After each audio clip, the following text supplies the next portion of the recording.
Shavua Tov, we are at the top of Lamed Vav, Amud Al 36a. We're moving along, Baruch Hashem. Metiv Rav Shimi Bar Ava.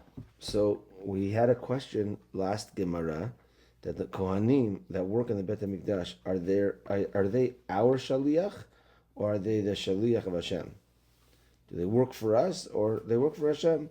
Now, yeah, they work for us when we come with our korban. They take care of it, they do it, but are they instead of me, or no? Hashem, they're Hashem's messengers, and that would make a difference. Because if I would say to this Kohen, you, Mr. Cohen, I don't want anything to do with you. I don't want you to benefit from me. I don't want to benefit from you. Now you go to the Beit HaMikdash with your animal, and that's the Kohen that's there. That's running the show that day. So can he do it for you? Can he not do it for you? If he's a shaliach from Hashem, it's nothing to do with you. He's doing Hashem's work. If he's a shaliach for you, then there could be issues.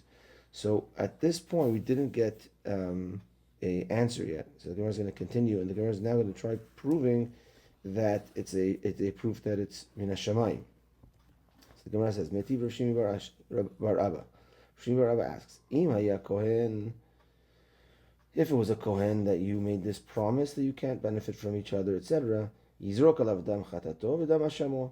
could still throw the blood of the Korban Chatat and the Korban Hasham for you, not an issue. So that shows from here, it's min Shemaya, it's from Hashem, and therefore he could still do the work for you. Answers the Gemara, no, dam chatato shel mitzorah, vedam hashamo shel mitzorah. It's not just any chatat or any hasham, it's the mitzorah. Chatat mitzorah and hasham mitzorah. And we already saw, the Ichtiva, it says in the Pasuk, Zot tiyeh Torah mitzorah. These are the laws of the mitzorah, ben gadol, ben katan. Be it if the mitzorah is a gadol or a katan. We learned earlier that whenever it says Zot Torah, Zot tiyeh Torah, these are the laws of, that means it's all encompassing, be it if it's a gadol or a katan.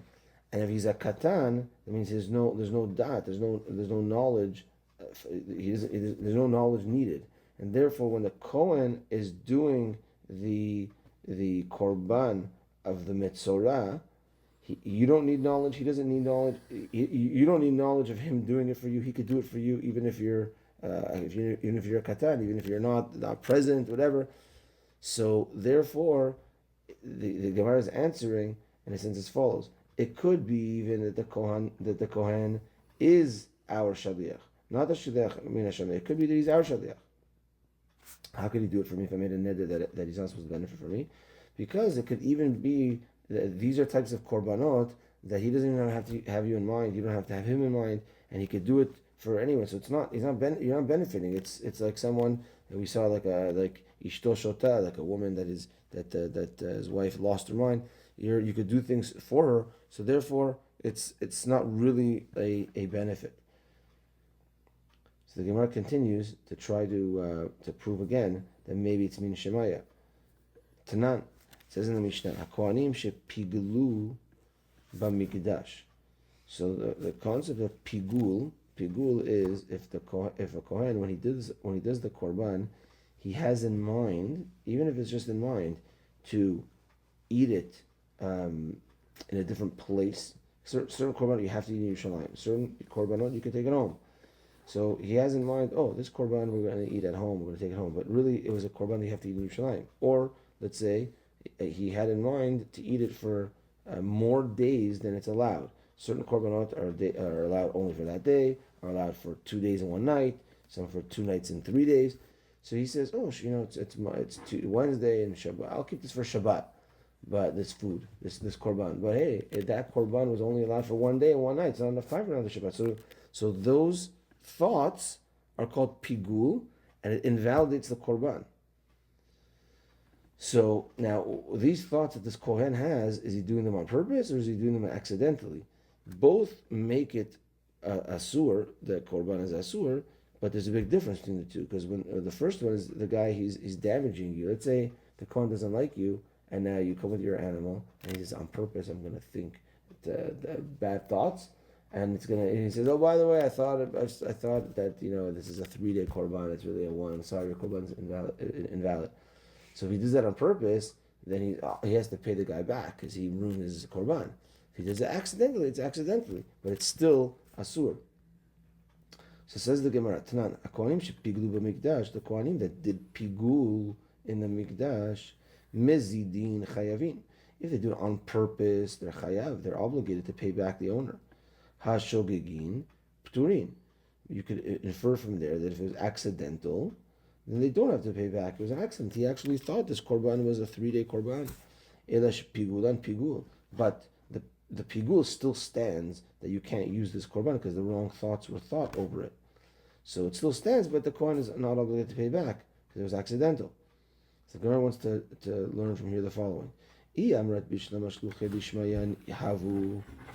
you want to say, and it makes sense to say that they are shlichim, that the kohanim are shlichim from Hashem, pigul. That's why when they have those wrong thoughts, it actually, it's even accidentally, the pigul is indeed pigul, and you can't use this korban.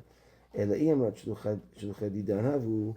they're our shaliach, if the kohen are our shaliach, amai pigul and pigul, why is it that it renders this korban invalid? And it's pigul. The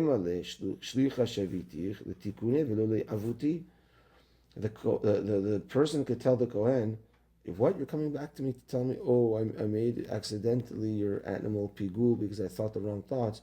The guy could say, hey, if you're my shaliach, I send you as a shaliach to do things correctly, not to mess up, and you're not, therefore you're not my shaliach for that. There's a famous line when it comes to shaliach, because a shaliach is instead of me. He's doing the job for me, and when I send him to do the right job, not to do the wrong job. So the fact that the halacha is that if this kohen has in mind the wrong thing accidentally, it's still, the halacha is still that it's pigul. That shows that they're shaliach from Hashem. Why? Because if they're my shaliach, I could tell him back, it can't be pasul. Because in the laws of shaliach, if I send you to something, I send you to do it right. If you do it wrong, then you're not my shaliach. So you can't have any control over that animal. So therefore, it shows that it's indeed that it's indeed a shaliach from Hashem. Answers the Gemara. Amri shani gabe pigul, the amarkra lo yechashev lo mikom makom. Says the Gemara. No, there's something different when it comes to pigul. It's not a proof that the fact that it is pigul, the shaliach from Hashem. It's not a proof because pigul is different. Because the pasuk says lo yechashev lo. So if you have the pasuk on the side, the pasuk says v'im he'achol yachem mibesar zevach shalamav b'yom hashlishi lo yiratzeh hamakriv oto. It's not going to be wanted by Hashem, the one that offers it. Lo yechashev lo. It's not going to be chashuv. It's not going to count. Pigul, it's going to be pigul. And the one that eats it, it's a sin. So lo yechashev lo, it means mikom makom, says the Gemara. At all times, it's pigul. If it's pigul, it's not going to be kosher in any form, in any case. So meaning, at the end of the day, this guy thought the wrong thoughts of this korban. It's pigul. Oh, you're my shaliach. I didn't send you to mess up. That's nice in regards to the regular laws of shaliach. But here pigul is different. If he didn't have the right thoughts, it's not good no matter what. So it's not a proof that he's a shaliach from Hashem. Because even if he's my shaliach, I can't tell him, oh, I send you to fix and not to mess up. So therefore you're not my shaliach. So that's good regarding other rules, not regarding pigul. Pigul, if they had the wrong thoughts, no matter what, it's going to be invalid. Just thinking of an example, we just had the Brit and the upcoming Brit of Hashem. So when the person, let's say I did the naming yesterday. So he tells me the name and I said the name. So yesterday I said the name was Ariel Meir. And I said Ariel Meir. But if he says to me Ariel Meir, and I would have said Ariel David, right? So it doesn't count as the name. It doesn't stick. Why? Because I'm his shaliach. And he could say, hey, I sent you as a shaliach for a tikkun, to do the right thing, not to mess up. So it doesn't count. And then he said, hey, it's Ariel Meir. He said, oh, I already said it. I'm sorry. That's your kid's name. No. I didn't send you as a shaliach to mess up. Do the thing again, and that's the halacha. Whereas where an opposite case would be, where it does stick is if the father messes up. Like let's say him and his wife decided at home, Ariel David. and he comes and says Ariel Meir, and he tells me Ariel Meir. The father, The father, the father of the father. The father. Right. He tell him at home with his wife. They decided, make it simple. They decided David. I mean, that's the name. They come the day of, and the father tells me Meir, and I say Meir. That's it. That's it. That's where I did a shlichut. I broke the telephone. And his wife said, "Hey, we made up David. Oh, I forgot. I thought we went with Meir." That's it. It's already. I did a shlichut, and that was it. Joshua was supposed to be named Raphael. So they agreed Raphael. When I went to name him, Yehoshua came out of my mouth. Yeah. So it's like Really? we decided Raphael, no problem, Raphael. We went, and I promise you, after Raphael Pinto, no problem. I came, I said, Yehoshua, and then and that was it. And then salted. I'm like, I don't know where it came from. That's the word that came out of my mouth, and I was thinking Raphael. Oh, that's crazy. That's crazy. When it's meant to be, you could have all the papers and this and that. Yeah. And that. Wow. Unbelievable. So that's it. And the Gemara comes to a closer with these two dots. So the Ran, if you look at the Ran, the first Ran is V'dachinan. It's V'dachinan Shani. It's like halfway down the page. The first Ran is Hilkach, not in bold. So now when it kind of ends here with this. So are they shaliach of Hashem? Are they our shaliach? So it says the Ran Hilkach ba'ayan hacha lo ivshita. This question was not answered. Umiu nevertheless nehi dehacha lo ivshita la. Even though over here it was not answered, me'ahi de perakama de kiddushin in Masechet Kiddushin in the first perek muchach. It's proven the shluchei shmayaninu. They are shluchim from Hashem. Like I said earlier, we saw that Ran earlier that it's a discussion over here, but it was already also a discussion of Masechet Kiddushin, and there it came to a final conclusion that the Kohanim that worked for us in the Beit HaMikdash, they are shaliach from Hashem. Okay, back to the Gemara. Gufa. Right after the two dots, about a third down. Gufa. Amar Rav Yochanan. Says Rav Yochanan, Hakol tzrichin da'at chutz mechusar kapara. All korbanot need knowledge, except for situations of mechusar kapara, where he's lacking. We saw this before as well, where he's lacking an atonement. And we said not necessarily an atonement from sin, but rather something's lacking, and now that thing is lacking, when the Kohen does the service for him, and that it removes what's lacking from him, that's okay even without his knowledge. So let's say a person is blocked from bringing a korban because let's say he's supposed to have a korban brought. Let's say he was tameh. Now part of the tameh process was this person needs to bring a korban in order to finish his tum'ah process. So he's mechusar, he's missing atonement, not atonement from a sin, but he's missing something in order to be like a regular person that can now bring korbanot and to finish his tum'ah. So when you bring that korban to finish this guy's tum'ah process, that doesn't need his knowledge. And once it was done for him, then he's back to regular. So the Gemara says, Amar Rav Yochanan, Hakol tzrichin da'at chutz mechusar kapara she'arei Adam mevi korban al banav uvenotav haktanim, and that person could bring a korban for his children that are young, his young children, and that could because it's something they don't need da'at for. The children are below bar mitzvah ktanim, and that could work.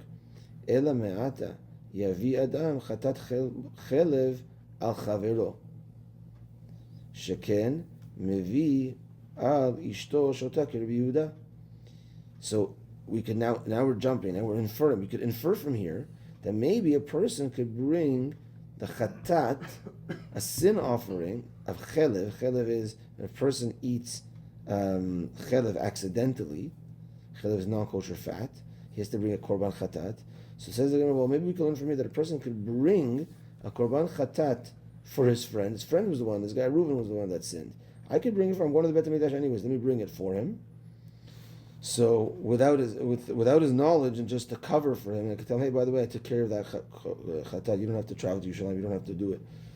So maybe from here I could say that it's mechusar kapara, meaning he needs a kapara. Okay, that wasn't a case of a sin, but maybe we're jumping here to see maybe this guy now has a thing that he owes because he made a sin of eating chelev accidentally. So okay, maybe it's mechusar kapara. He's missing that kapara, and now I could bring this korban for him. Just like I could bring it for young children, I could bring it for someone else. Sheken Adam mevi al ishto shotah. Just like we learned before, that a man could bring a korban for his wife who's lost her mind, like the laws of Rabbi Yehuda.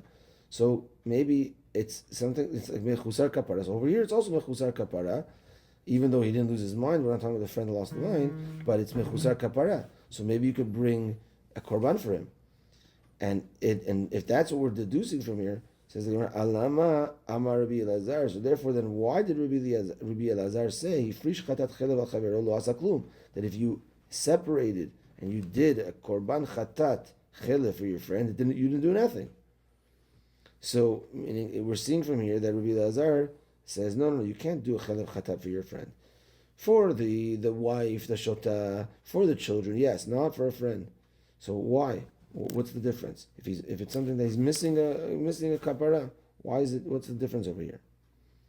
Says the Gemara, Ishto shota yechidami. What's the case of Ishto shota when she lost her mind? What's the case? Yechidami. What's the case? Ide achla kishi shota. If she ate the korban, this is talking about now. Let's say a shota was the one that ate the chelev. So we want to compare. So, okay, you want to compare to Ishto Shota, meaning why are you bringing a korban for your wife that lost her mind? Let's say a case was that she ate chelev. So there's a friend that ate chelev who didn't lose his mind, and there's a shota that ate chelev that lost her mind. You could bring for the shota. Why? Now the Gemara is going into the case of, okay, she lost her mind, she ate chelev, so now you bring the korban for her. Ishto Shota Hechidan. What was the case when she ate chelev? Ida achla kashi shota. If she ate the chelev when she was a shota, when she already lost her mind, love at korban. She doesn't have to bring a korban. She lost her mind. She's not responsible for her actions. If you're going to say that she ate the chelev when she was normal, and then she lost her mind, so at the time that she was normal, it was an accidental eating of chelev, and she has to bring a korban. And then at a later time, she lost her mind, so now the husband can bring it for her. But hold on a second. Ha'am Rabbi Yirmiyah, Am Rabbi Abahu. We have a teaching from Rabbi Yirmiyah in the name of Rabbi Abahu. Am Rabbi Yochanan, in the name of Rabbi Yochanan. Achal chelev ve'ifrish korban. If a person ate chelev accidentally, and then he set aside a korban, he's like, oh my gosh, I ate chelev, I have to bring this, I'm going to bring this korban. V'nishteta, and then he lost his mind. V'chazar v'nishtefa, and then he got better. He's good now. So now he gets back home after being in the hospital a couple of days. He lost his mind. He's I have to bring this korban to the Bet HaMikdash. So what happens is, says the halacha, pasul, hoil v'nidche itche. Pasul, meaning you don't have to bring a korban. It's that type of korban is going to be pasul because hoil v'nidche itche. Once it was already pushed away, it's pushed away. Meaning you lost the guy lost the mind after. So he ate chelev, set aside a korban, lost his mind, then regained his mind. So, because at the point that he lost his mind, even though when he ate the chelev he was normal, you lost your mind afterwards. Now, in a state of a shoteh, you don't have to bring korbanot. So that korban is pushed off. You're done. You have a void on it. You don't have to do it. Now that you became normal again, it's fine. It's a new start. Since it was pushed away as a korban, it's already pushed away. So now the Gemara says, so what is the case of the shota that's what is the case of the shota that's that you're bringing a korban for her? So if she ate it when she was shota, she doesn't have to bring a korban. If she ate it when she was normal, then she became a shota, you also don't have to bring a korban. So what is the case? Says the Gemara, El me'ata yavi adam Pesach HaChavero, Sheken Adam Mevi Al Banav Al Benotav HaKtanim. So the Gemara says, okay, no, rather the case that we're talking about over here, where Rabbi Yochanan made a statement. Rabbi Yochanan made a statement that everyone needs dad except for Mechusar Kapara. So the man could bring for his children that are Ktanim, and therefore he could maybe also bring for his friend that doesn't have knowledge for the Chelev, Chatat Chelev, just like you could bring for your wife the Shota. He says, well, what's the case of Shota exactly? So we couldn't get to it. So the Gemara says no. So the teaching over here is the following. No, rather the case is Yavi Adam Pesach Chavero. A person could bring a korban Pesach for his friend. Sheken Adam Yavi Al Banav Benotav HaKtanim. A person could bring a korban Pesach for his friend, just like he could bring for his own young children. Then if so, Alama Amar Rabbi Elazar, Hifrish Pesach Chavero L'asach Klum. Then why did Rabbi Elazar say if you bring a korban Pesach for your friend, you did nothing? Amar Rabbi Zera, says Rabbi Zera, the reason why you did nothing is Se Levet Abot Lav Deoraita. Se Levet Avot Lav Deoraita.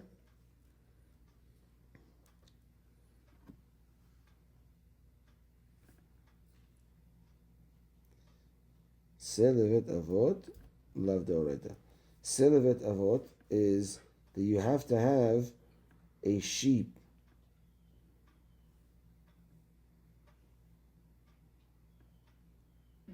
Let me see the run over here.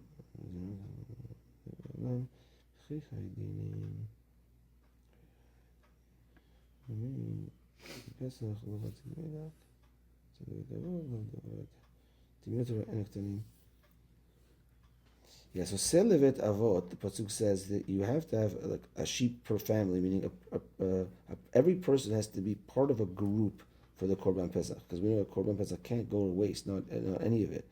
So not necessarily one person can eat a whole animal. So therefore, you have to make sure that you have a group that could eat the entire animal, and you have to be part of a group. But children, what does it mean, love deoraita? I mean, children don't have to be part of a group. So what is? We're going to bring it back. What does it have to do with anything?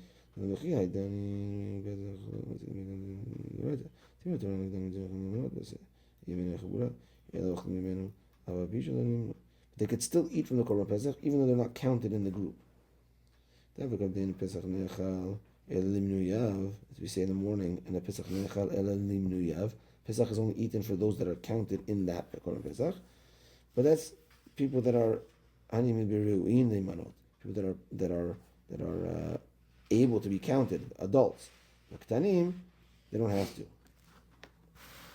Okay.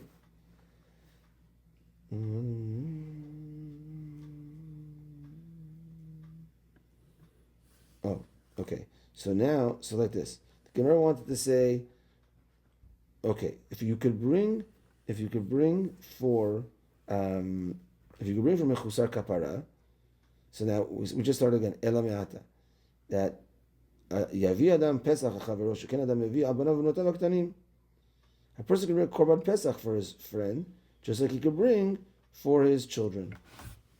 If it's Mechusar Kapara, so why did Rabbi Elazar says that you can't?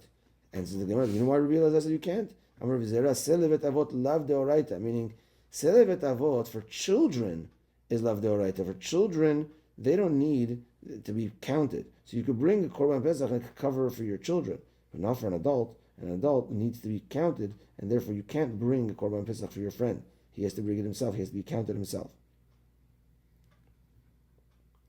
Says the Gemara, Umimai, how do we know that a child doesn't need to be counted in the Korban Pesach? Miditana, it says in the Mishnah, Ha'omer levanav, if a man tells his children, Harini shochet Pesach, I'm going to do the shechita of the Korban Pesach, al mi she'ya'aleh mikem rishon Yerushalayim.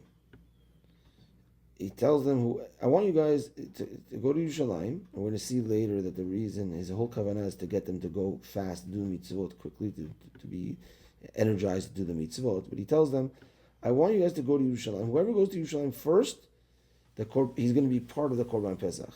I'm doing the shechita on this Korban Pesach. And it's going to be like on the name of whoever goes first to Yerushalayim. Since the first one that entered Yerushalayim, his head and the majority of his body entered Yerushalayim. I mean, like it was such a close race. The two siblings, they just got into Yerushalayim. Who wins? The one that got his head and the majority of his body into Yerushalayim first. Okay. He's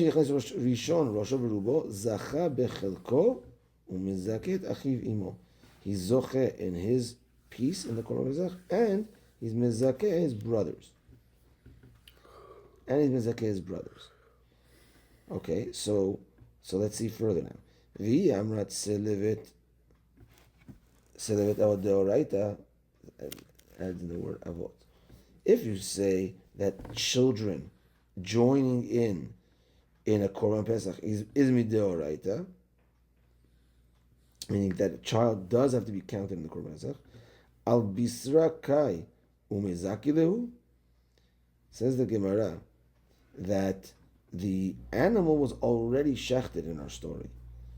I'm already doing the shechita, and so the animal was already shechted, and you're supposed to be registered before the shechita. So you see from over here that they don't have to be part of it, because the guy says, "Look, I want you guys to go to Yerushalayim. First one it's going to be part of the Korban Pesach." But he says, I'm doing the shechita of the Pesach. And first one that comes, they're part of it. So we want to say like this, that we want the proof from here. So we want to know, the whole question of this Gemara is, where do I know that the children don't need to be counted in the Korban Pesach? So from this story, where a guy says, I already did the shechita, first one to Yerushalayim, they're going to be part of the group. So the Gemara says, if it's an obligation to be counted in part of the group, then they have to be registered in the Korban Pesach before the shechita. Al bisrakai, it says the Gemara that the meat was already ready. The meat was already here. They already shechted it. How could you be zoche in it afterwards? It must be that the case is that the case of the animal shechted, it must be that a child doesn't need to be registered in Korban Pesach. And that's what the Gemara asks now. So then why did the father tell them, if they don't have to be registered, why did the father tell them, go to Yerushalayim, you're going to be part of it? What's this, why? And so the Gemara kedil in order to make them go quick into doing the mitzvot. He says, look, you guys don't have to be counted, but I want you to be part of the mitzvot. First to Yerushalayim it's like you guys are part of it. First to Yerushalayim, you're going to be part of this Korban Pesach. So they all want to run to get there to be part of the mitzvot. There's a Breita that backs this up as well. There's a Breita that says that backs up as well. It says there was once a story that a person told his children, first to Yerushalayim is going to be part of the Korban Pesach. The daughters came before the sons. And it came out in that story, the daughters were the ones that were zaris, that were quick to do the mitzvot, and the children were a little bit, the boys were a little bit lazy.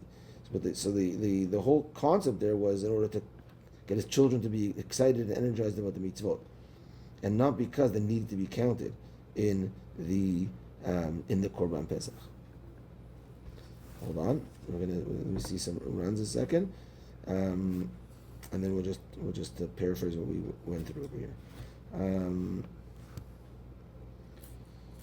The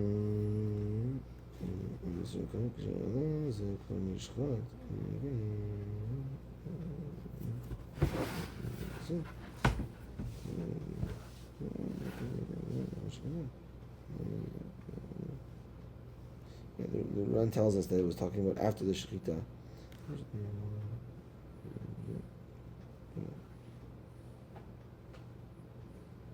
Yeah, the last line, Kadesh Lezarzan Sheyu Regilin Lizdarez Mitzvot. He could train them to be quick in doing mitzvot. Okay, so we had a whole discussion at the beginning about Kohanim. Are they Ar Shaliach or not Ar Shaliach? We brought two questions. We didn't get a proof at the end, but the Ran told us from Masechet Kiddushin, the outcome is that they are Hashem's shaliach. And then we bring a statement of Rav Yochanan that tries to compare when a person is missing kapara. Maybe you could do the korban for an adult, just like because he's missing kapara, just like you could do it for your child, you could do it for an adult as well.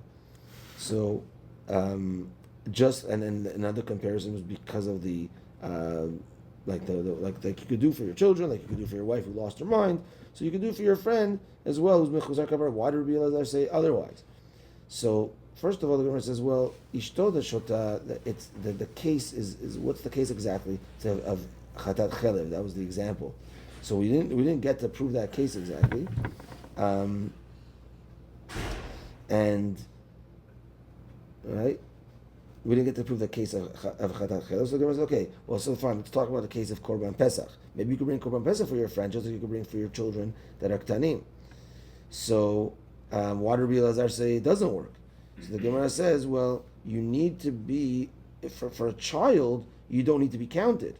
So, therefore, like this, a child doesn't need to be counted. So you can do it for your child, but you can't do it for your friend. He needs to be counted. So that's where we ended with that. So you can't do it for your friend who's an adult. He needs to be counted when it comes to Korban Pesach. Now, the last question was, okay, where do we know that a child doesn't need to be counted in the Korban Pesach? And we brought this Mishnah with a story of the father telling his children to run to be part of the Korban Pesach, but the Korban Pesach was already shechted, and in order to be counted and registered, it needs to be before shechted. So then, what is this guy doing? He's saying, "Oh, you're going to be part of the Korban Pesach." Oh, he's doing that in order for them to be part of the mitzvot, to be energized to do mitzvot. But you see from over here that a child does not need to be counted in the Korban Pesach. Chazaku Baruch, and tomorrow shiur at 8:00. Chazak Baruch, everyone. We're the same. Shavua Tov. All the best.